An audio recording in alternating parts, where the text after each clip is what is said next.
Naniniwala tayo doon sa kasabihan na habang may buhay, may pag-asa, habang may buhay, may pag-asa, habang may buhay, may pag-asa.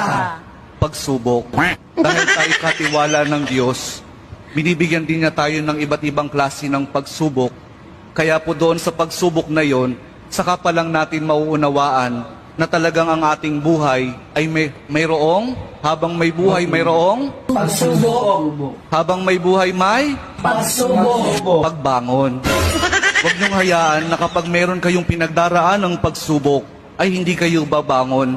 Kailangan meron tayong pagsumikap na pagtsatsagaan natin yung ating mga pagsubok na pinagdaraanan. At kapag mayroong pagsubok at mayroong pagbangon, saka pa lang natin mauunawaan na talagang ang ating buhay, na habang may buhay, may pagbangon, habang may buhay, may pagbangon. pag-ibig. Ang pag-ibig na nagmumula kay Jesus lamang sa ating mahal kong Jesus Nazareno.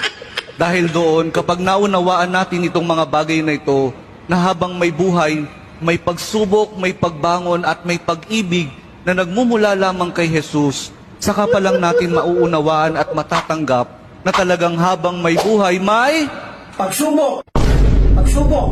pagsubok. Tuga.